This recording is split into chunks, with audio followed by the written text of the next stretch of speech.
Hey guys, so I've been using the Helix text editor for about 2 weeks, and I want to show you some of the really cool things that you can do with it by going through this puzzle here. And the puzzle goes like this. Suppose we are a small vendor that sells NVIDIA GPUs, and we use markdown tables to record customer orders. To calculate the cost column, that is the column in this table here, you would reference the GPU model, which is in this column, and then you would get the price in this table and multiply it by the quantity. So for example, with Ethan, since he's buying 4060 cards, we would go to the NVIDIA GPU price table. We would see 4060. It's 4060 card costs $399. We multiply that by 9, and that would be the cost. However, there are a few special occasions that have discounts. 1, orders from the state of Colorado are discounted at 10%. So in the case of Ethan, it would be $399 times 9 times 0.9 to give him a 10% discount. 2, if anyone is purchasing more than 20 cards, we want to give them a 20% discount. And 3rd, Mia Dawson is our good friend, and we want to give her a 30% discount on any purchase she makes. If an order falls into multiple cases, only the greatest discount will be applied. So in the case of Mia here, she is our good friend, so she automatically gives that 30% discount, but she also resides in the state of Colorado. And as it says, if an order falls in multiple cases, only the greatest discount will be applied. She only gets a 30%, and she doesn't get the 10% on top of that. And the challenge is this. Without leaving the Helix text editor, what is the quickest way to fill in the missing information? And at this point, you may be thinking to yourself, how are you ever supposed to fill out this table with just a text editor? And I guess I should show you at the bottom here, not only do you have to fill out this column, you have to fill out this total here too. So after you fill out the column here, you have to total that as well, which adds another layer of complexity.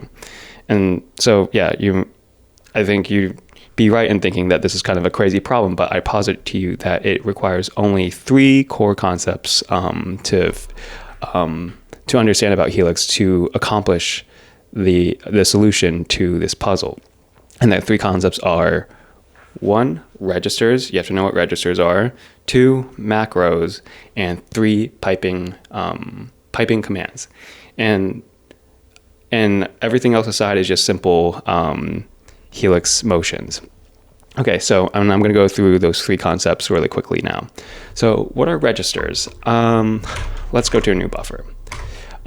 Registers, you can think of, they're like little boxes, and they're boxes with labels.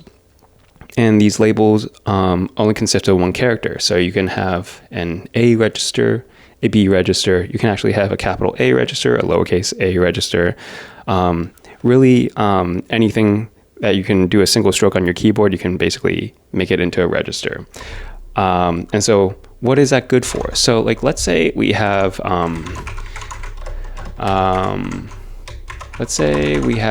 this text here, right?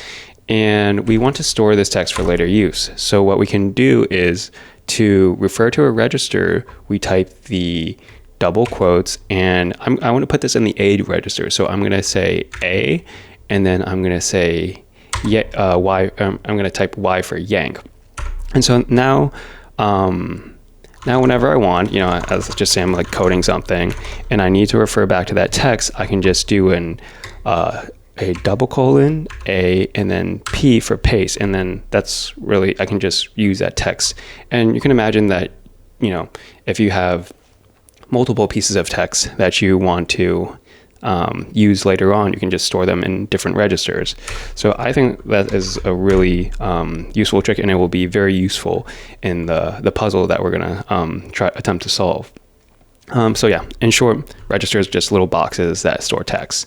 All right, the second thing that we need to know about is macros. So what are macros?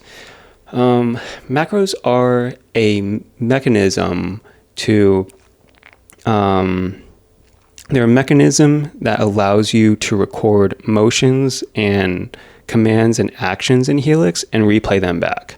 So an example of this would be like, let me go back. Let me just steal a few of these names here.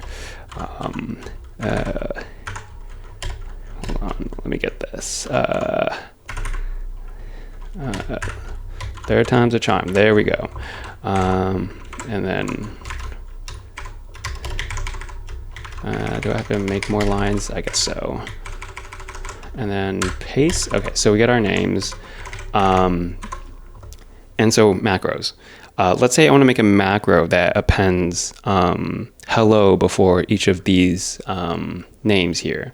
So what I can do is to start recording a macro, you do Shift Q or capital Q, and see how it says recording to register? Macros do record into registers, so you can actually specify registers that you want to record in. If you don't specify register, it just defaults to this, I guess this @ sign register. And so now the macro is recording, and if we want to, so we want to append the text hello, right, to the name, and then we want to exit, and then exit into normal mode, and then we do shift Q to stop the recording of the macro. So we have recorded a macro. So anytime that we replay this macro, and you can do that by hitting lowercase q, we can just do this ad infinitum, which is pretty cool. That's pretty nifty. It allows us, it's kind of like a little script for the motions and actions that we take in a text editor. So we went over registers, we went over macros, and lastly, the ability to pipe commands. And this one is my favorite one. So what does that mean exactly? So let's say you're just coding, right? And off the cuff, you need to do a quick calculation. Let's say you have to multiply 123 times 567. And who can do that off the top of their head? Well, what you can do is, if you have Python installed, you can actually run a Python command here. So you can do 123 times 567, and you can select this, and then you hit the pipe operator, and then you pipe it to Python, and it replaces the result. It takes that selection, pipes it to Python, and takes that result and replaces it, which is really cool. And I hope some light bulbs are kind of going off in your head right now, because you can imagine that you can take arbitrarily complex code and just script it in place and run it, which is super cool. So we're going to use a combination of those three concepts to accomplish solving this puzzle here. So before we do begin, I just want to give you a heads up of kind of the first few steps that we're going to take, because admittedly, I think it can be a little bit confusing at first, and I just want to kind of take the time to explain it to you so you don't get lost as I'm kind of going through the solution here. So basically, we need to be able to solve for the cost of any given row initially. And in order to do that, we need 4 pieces of information. We need the customer's name, the state. The customer and the state will decide whether they get certain discounts. And then we don't necessarily need the GPU model, but we do need the price per model that they are purchasing. So we need to be able to extract information in this column here. And then lastly, we need to be able to extract the quantity of the number of cards that they're purchasing. So there are 4 pieces of information, and each of these pieces of information will have its own dedicated macro for extracting that piece of information. And so for the case of the customer name, I'm going to put that. I'm going to use the capital G macro, and after that macro has run to completion, we can expect that the customer's name here will be stored in the lowercase g. Similarly, the state will be, the macro that we're going to be using is the capital C macro, and the state at the end of that macro's execution will be stored in the lowercase c register. The price per model will be in the capital R register, and that information will be stored in the lowercase r, and quantity will be stored in the L registers. And you might be asking yourself, why am I choosing these kind of like seemingly arbitrary letters. And so this all is because I have my particular layout for my keyboard. I use a layout called Dvorak. So just for ease and comfort, I'm just putting these macros on the row just above the home row. So it's just a little bit easier for me to conceptualize where those pieces of information are, and how to access them. And that's kind of really what I wanted to go over. We have a few other macros and registers that we will be using, but those will become more clear down the line. Just for now, I kind of just wanted to kind of let you know of the convention that I'm taking and my approach and why. All right, so the first thing that we need to do is we need to extract the 4 pieces of information that we need to solve for any given row. So the first being that the customer's name. The next is we need to get the state. We need to get not the GPU model, but the price per model. And then we also need to get the quantity. And we're going to store all of these pieces of information in their own dedicated registers and have dedicated macros for doing so. So for the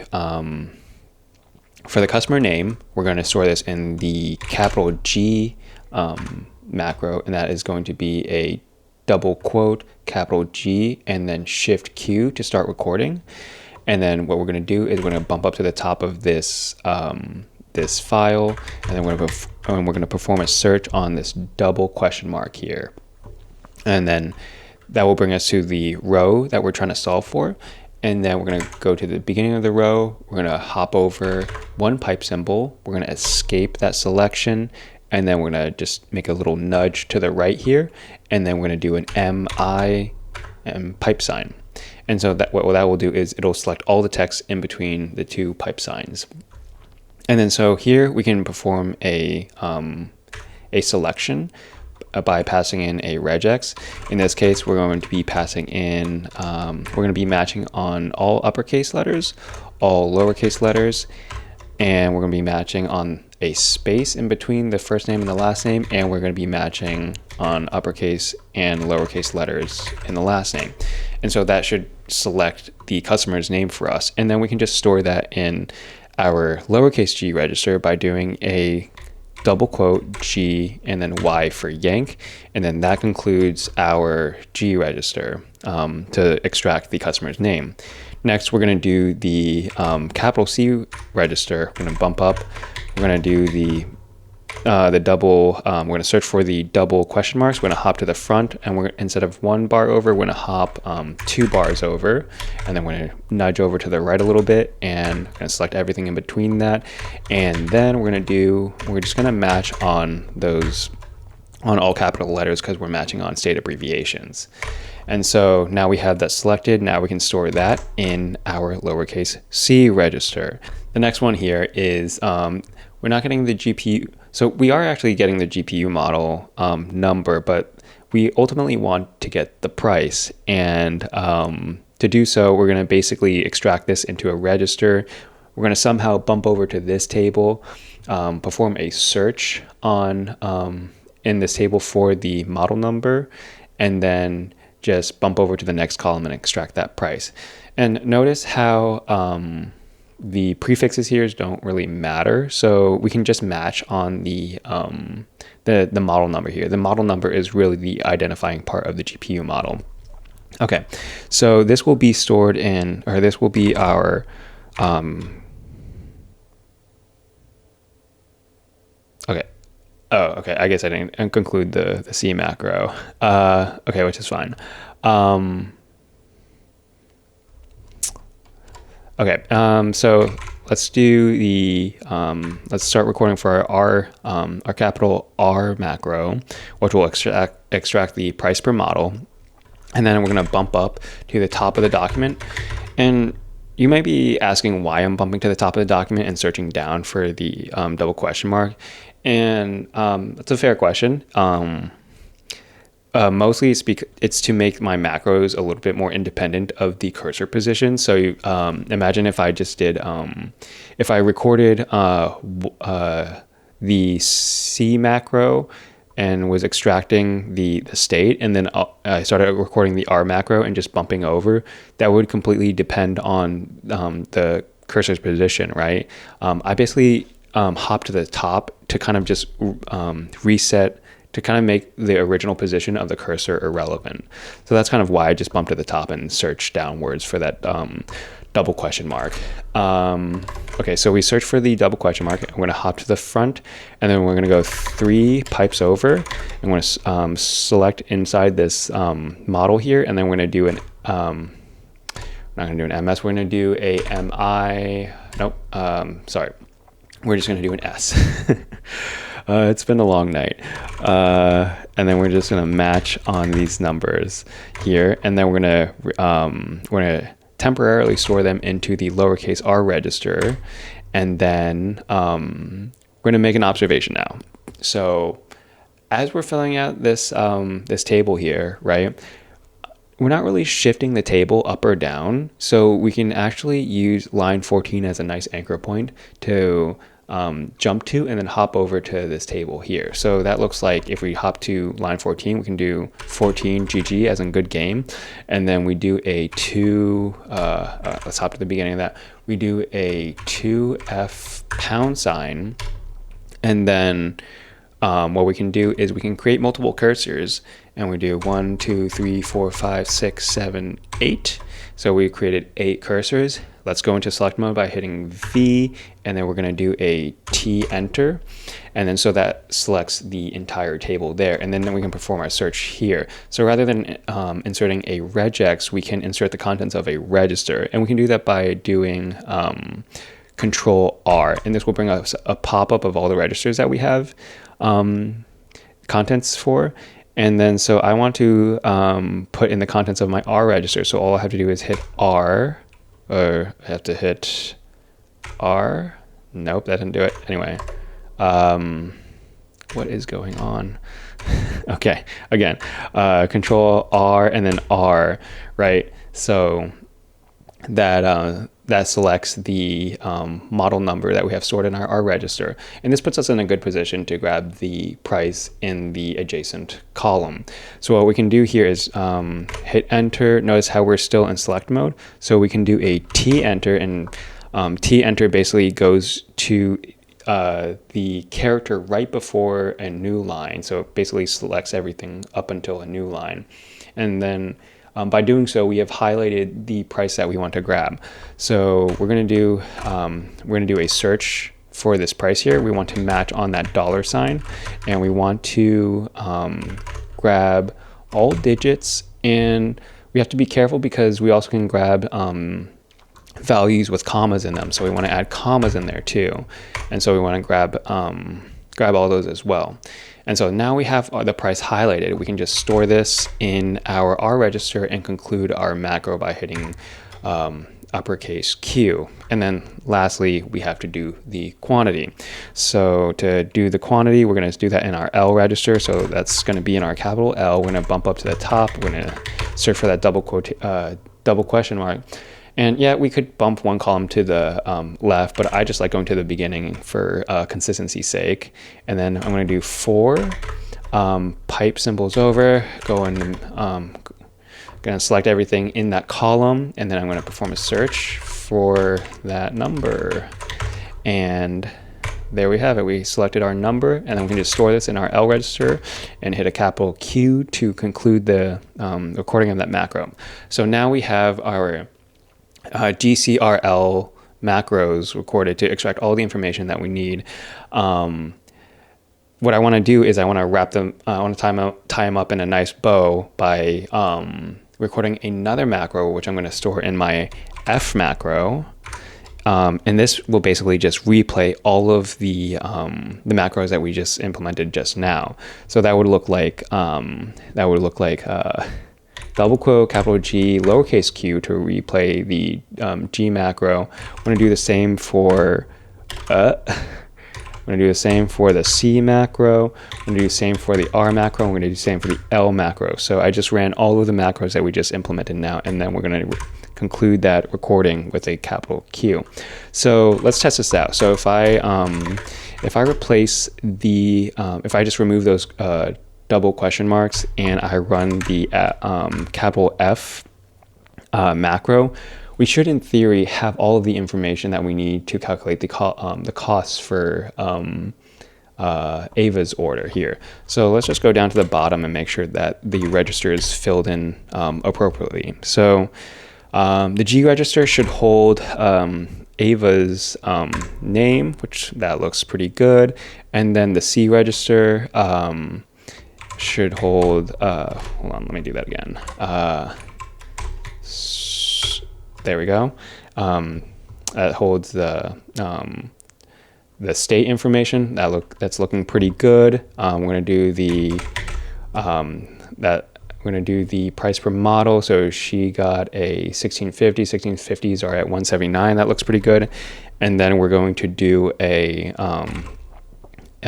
L mac, check the L register for the quantity, and that is 34. So that's looking pretty good. Our F macro that extracts all of the information that we need to solve for a row. Yeah, it's looking beautiful. So the next thing that we need to do, so now that we're able to extract all the information, hold on, I'm just gonna reset this.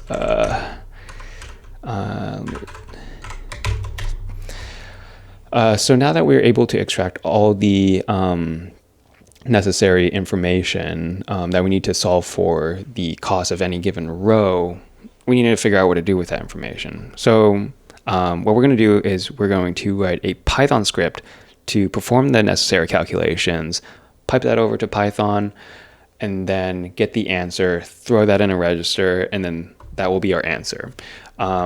So what does that look like? So I'm just going to create a function called cost, and this is going to take the parameters of the name of our customer, the state, the price per model, and the quantity, right? And then one thing that we have to know is that the price per model can come in this this currency format, and we basically need to convert this to a floating point to perform mathematical operations on. So what we want to do is we want to, in the end, convert it to a float, and then we want to replace the dollar signs with an empty string, right? And then we want to replace the comma with an empty string. So that will effectively delete this will effectively delete all the dollar signs and all the commas in that number, and then we can convert that to a float. And then we can, our result will be the price per model times the quantity, right? And then we also can't forget about the discounts that can be made here. So we have 3 discounts to be aware of. We have so we have to check if the name is equal to Mia Dawson. We have to check the quantity and make sure that is if it's more than 20 cards, then we give them a 20% discount. And if any orders from Colorado are at a 10% discount. And again, only the greatest discount will be applied. So these are all mutually exclusive, and we should be checking for the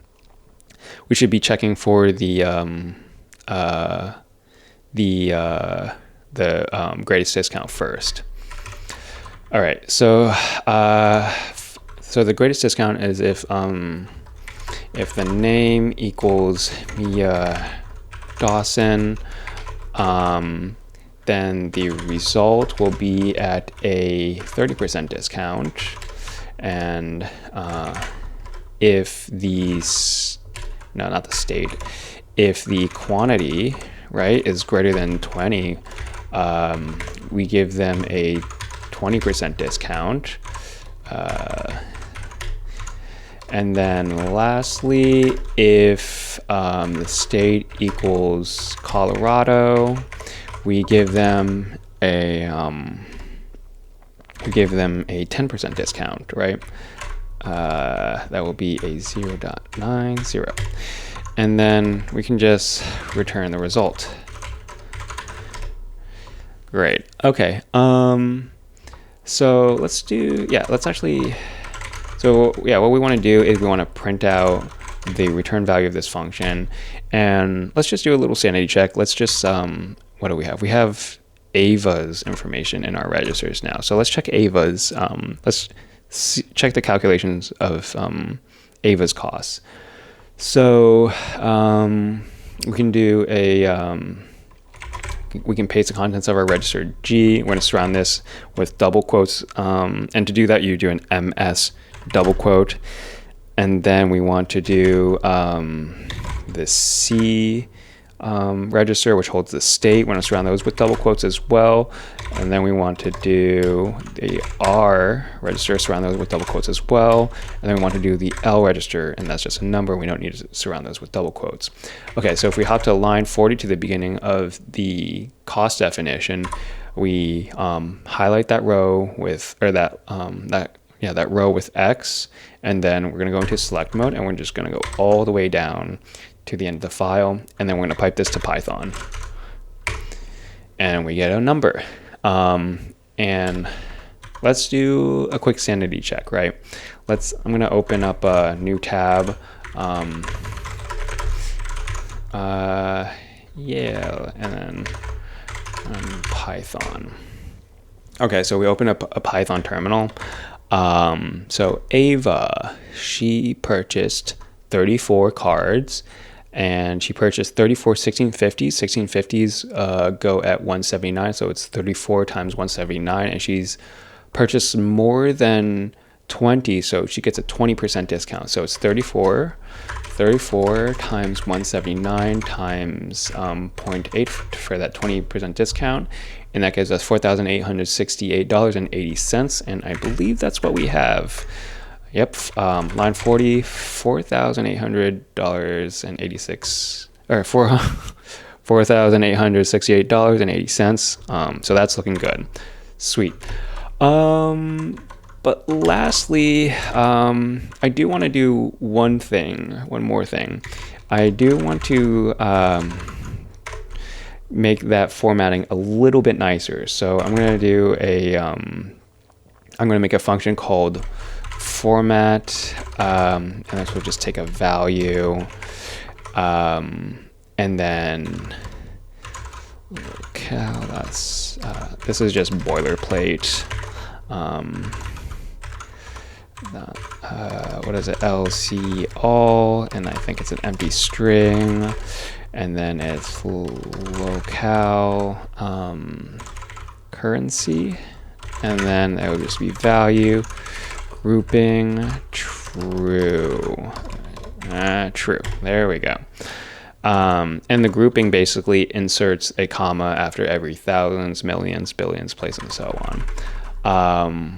And then so if we go to the beginning here and do format, and then we select this, go all the way down, pipe that to Python. Look at that. We get a nicely formatted result. So yeah. What I'm going to do is I'm going to delete all of the contents in there because we don't want those. And instead of having the values hard-coded, I'm going to actually add placeholders for where we're going to paste our register contents. So the first parameter is going to hold our register G. Second parameter is going to hold our register C, which is the state information. Register R holds the price per model information, and register L holds the quantity information, right? Okay, and then now I'm just gonna actually take this and I'm gonna store it in my H register, so that I have that script handy for when we're gonna create a macro that calculates the cost of any given row. And we're gonna do that in our capital A register. So if we do a double quotes, Shift A, Shift Q, we're going to start recording in our capital A register. And And then basically we're going to replay our F macro. And so we grabbed all the information that we need to solve for one row, and then we're gonna hop to the bottom here, and then we're gonna paste in our Python script from the H register, and then we're gonna perform a search for these placeholders. So I'm gonna do an S, and I'm gonna search for the register G placeholder, and I'm gonna replace this text by doing double quote lowercase g and then shift R to replace those contents. And I'm going to make sure I surround those with double quotes, and you can do that with an MS double quote. And then I'm going to highlight this line with an X. I'm going to search for a reg C, and then I'm going to hit enter. I'm going to search for the content, or I'm going to replace the contents of that with my lowercase c register, and like so. I'm going to surround those with double quotes, and then I'm going to do search for reg R, and then going to replace that with the price per model, surround those with double quotes. And lastly, I'm going to search for reg L, and then I'm going to replace that with the L contents, which is the quantity. And now we can, now what I'm going to do is I'm going to bump up to the top of the, I'm going to bump up to the top of the file, and then I'm going to search for, def cost, and then I'm going to highlight that line, go into select mode, and bump down to the end. And then I'm going to pipe this over to Python, and we get our result, which is pretty nifty. And then we're going to store this result in our lowercase a register. So that'll be a double quote, lowercase a, D, and then we're going to conclude that macro with a shift Q. Okay, sweet. So now we have a macro to solve for any given row. The last and final macro that we're going to make is to basically run our A macro, so we calculate the cost for any given row, and then we're going to paste that into the appropriate row for the cost column. So I think one thing before I do that, one thing to note is that let's look at the output of the calculation that we just did. So that would be my lowercase a. So if we paste this in directly into our cost column right here, it's going to shift over things significantly, and I kind of want to minimize the amount of movement we cause this table to shift over, because we do have a macro that depends on the positioning of this. So I mean, it's okay if it shifts over like one place or two places, but we don't want it to be shift over a whole bunch, and that messes up one of the macros that we have recorded. So I'm just going to take a note of that for this particular output we have 1, 2, 3, 4, 5, 6, 7, 8, 9. We have 9 characters that are being placed into this column. So when I'm placing this value into this column, I'm going to clear out 9 places so that it doesn't shift over this table too much, if that makes sense. If not, it'll make sense soon enough. Okay, so now we have to record our last and final macro to basically perform the calculation and place the calculation into the cost column. And we're going to put that in a capital O, my capital O register. So we're going to do a double quote, shift O, shift Q to start recording. And then we're just going to replay our capital A macro. And we're going to do that by a double quote, shift A, and then Q. So now we have our final answer in our lowercase a register. We're going to hop to the top. We're going to search for that double question mark. And then what we're going to do is we're going to do a match inner in between the two pipe values. We're going to replace those with spaces, and then we're going to bump to the other side of this selection. And we can do that by doing an alt semicolon, and then I'm going to cancel that selection. I'm going to go back into select, and I'm going to count 9 places, 9 spaces to delete basically. So 1, 2, 3, 4, 5, 6, 7, 8, 9, and then I'm going to replace this with the contents of register A, and that would be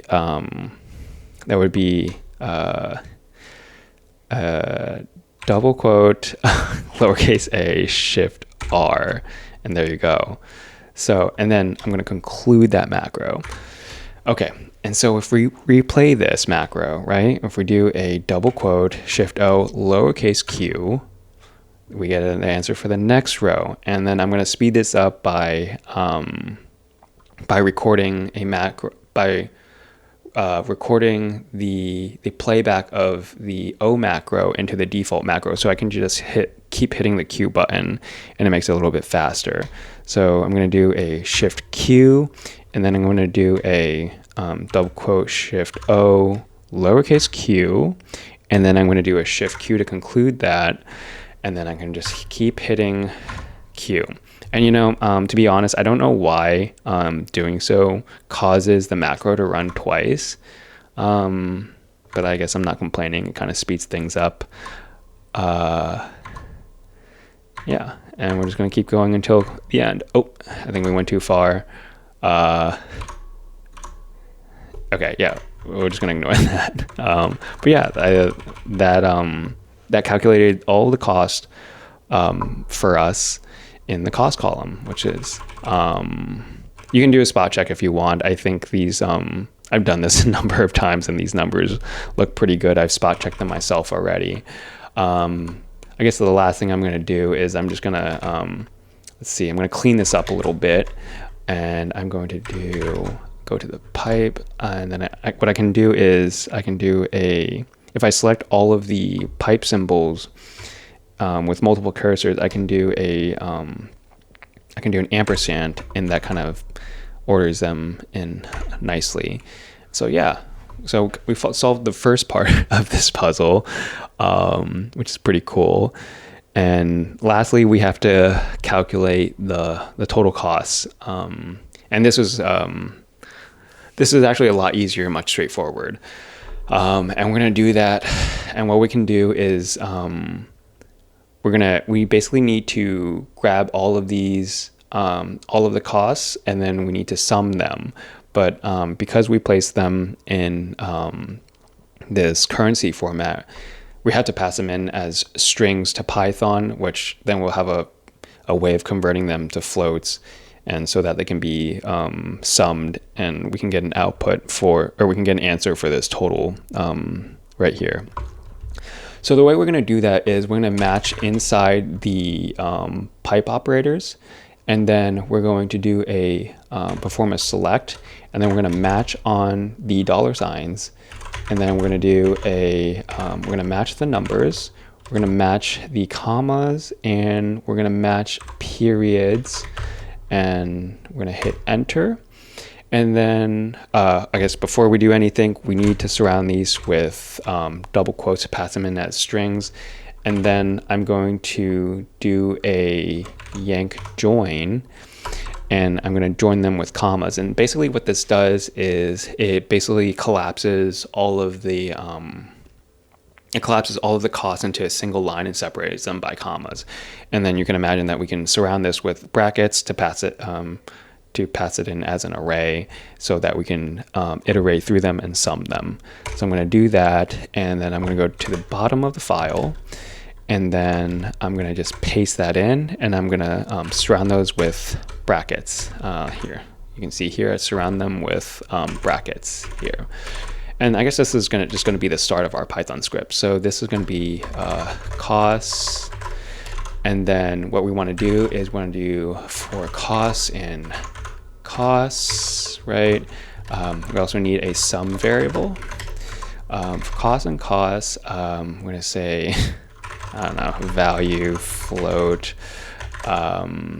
costs, and we need to strip, not strip, we need to replace, basically delete the dollar signs here by replacing them with empty strings, and then we need to remove the commas as well, right?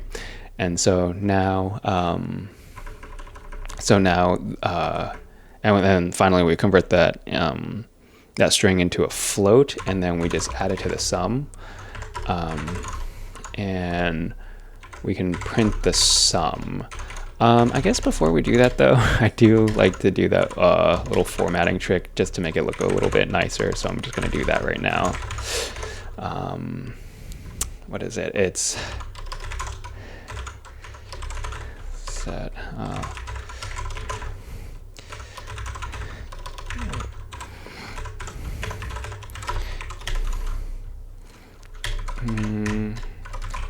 And then I guess it's locale currency. There we go. And then grouping equals true. All right, and let's see what this gives us. And we're gonna pipe this to Python. And look at that, we have an answer. And I'm just gonna assume this is right. But yeah, that concludes the solution to this puzzle. I hope you enjoyed it. I hope you learned something. I sure did. I did this, I think I've done this about like 6 or 7 times just because of it's my first video, multiple takes, technical difficulties, what have you. So if you like it, you know, give it a thumbs up, leave a comment, and I guess I plan to do more of these videos. These are pretty fun. So yeah, and if you want to stay tuned, subscribe. Otherwise, I'll catch you later. See ya.